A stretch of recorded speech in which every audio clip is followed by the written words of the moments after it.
It is never TriMet's fault. It is absolutely contrary to the National Transportation Safety Board procedures and to TriMet's procedures in their training manuals.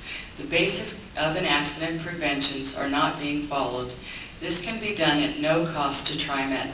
We can prevent an accident if they just follow the basic 5 seeing habits and hold the drivers and TriMet accountable to the National Transportation Board standards. After I left Salem, I continued with a colleague who is now on the National Safety Council, and we met with TriMet's top safety people and ODOT several times, trying to get them to understand that it is not only about fixing the crosswalks, but the culture of TriMet. We had them pull at random 20 accidents that they picked and sent it to the National Transportation Safety Council. Turned out that 1 out of every 4 were judged incorrectly by TriMet. TriMet has no one to hold them accountable on the light rail. The police had no jurisdiction, so they are their own judge. The private sector has a much higher standard, and the result of this independent review confirms the culture of TriMet that it is always someone else's fault. For the past 6 months, I've continued to speak at every TriMet board meeting and prayed that God would bring me someone to pass on the torch so that I could go in a new direction. I will read in the chain of events at each TriMet board meeting, January meeting. I spoke to them about putting together a citizens review board and spoke of a man that was killed, same spot as my son, in November of 2009, because when I spoke in Salem in March, the general manager, Fred Hansen, said they were putting in channelization at City Hall in Gresham at that time, and that was in March. And the gentleman died in November of 2009, and a week later, channelization went in. That's 8 months. February, TriMet meeting, I asked again for a citizens review board and spoke about a man that was killed out in Gresham at Ruby Junction. March, board meeting, I spoke to them again about a citizens review board and also the fact that the city of Gresham was going to team up with me, and they wrote a letter asking for a safety board. And also in February, they killed a mother in a crosswalk in Beaverton. I saw the public records for this accident, and it is the same story the driver of the train saw. Something.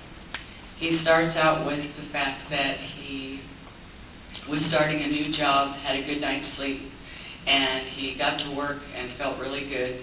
And he's starting out driving the light rail and sees somebody on the row. The row is along the light rail, if you don't know what the row is. He sees somebody on the row. As he moves forward, he notices that they have a hood on. But he thought they would stop because there was flashing lights and there was a gate, but there was nothing on the pedestrian crosswalk. April board meeting, I spoke again asking for a safety citizens board, and now we've hit 5 people in March and killed 2 of them. May board meeting, I told them about a lady that they'd hit in a motorized wheelchair coming out of their own parking lot. And TriMet is now putting together what they call a safety task force. They didn't want the citizens review board, they still wanted to pick their own, because they do want us, someone on the inside. But it is a start, finally, in the right direction. At the board meeting, I met David Sales. His daughter was one of the 2 girls downtown killed on their crosswalk. We both spoke, and the next TriMet board meeting, it was my son's 7-year death anniversary. I normally leave town on the 7 years, and David Sales said he'd be there. I have somewhat passed the torch on, and him and he will also help continue to hold TriMet accountable. I've made a lot of calls and found out that in the past 7 years, TriMet has not been educating our community, especially our kids. They say they have, but it has been years since they have done this. And only in Beaverton. Our kids need it every year, like the DARE program, where you go into the schools and you tell them that it's quiet. It's a false sense of security on a crosswalk. TriMet is not willing to go to each school, but I am.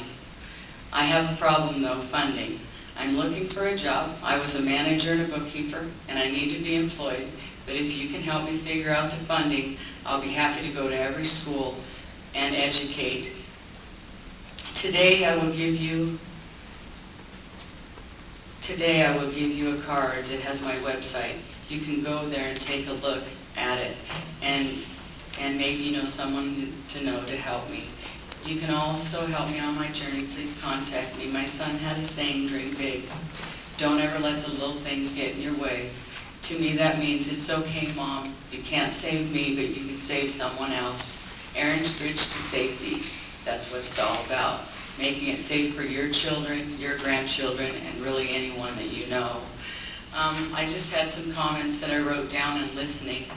Just to let you know, and when I went down to Salem and I checked into federal funding, at that time in 2007, TriMet had not ever asked for funding on going back.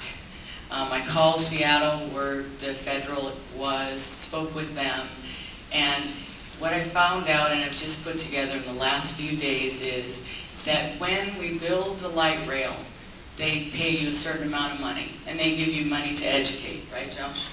Okay. Well, if they do that, then if they're saying that they'll give you money to go back to these places and make it safe, why wouldn't they give you money to educate? So I talked to Josh the other day, or yesterday, and I mentioned to him that maybe we need to start looking, TriMet needs to look for funding.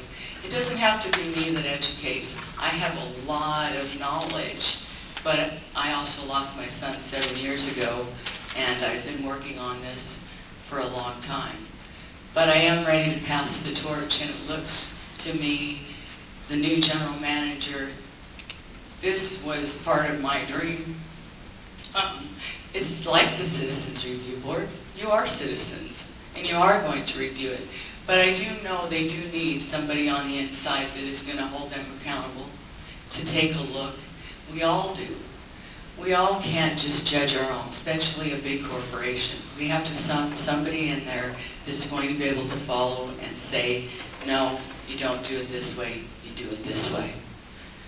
So thank you for listening to me, and I'm available to talk to you. You can call me, and I'll be happy to help in any way I can.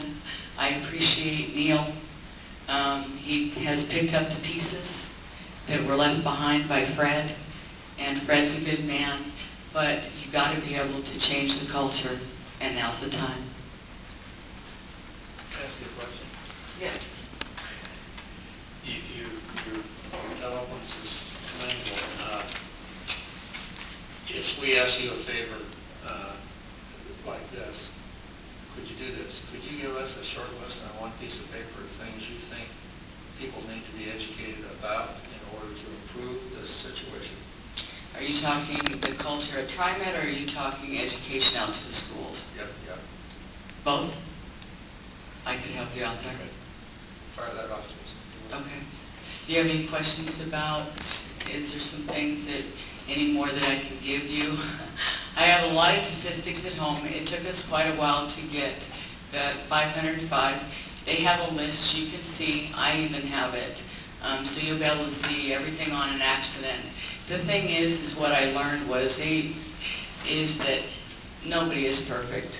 On the accidents, my son's death date is even wrong, because he died June 23rd, but in the list it says he died June 24th.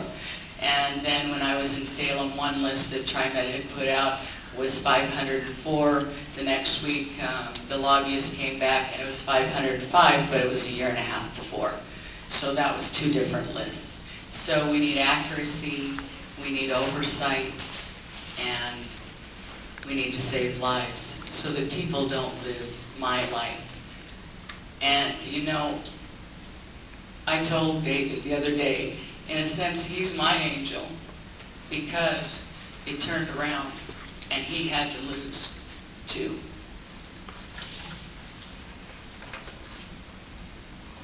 Mrs. Sturdy, thank you. Yeah.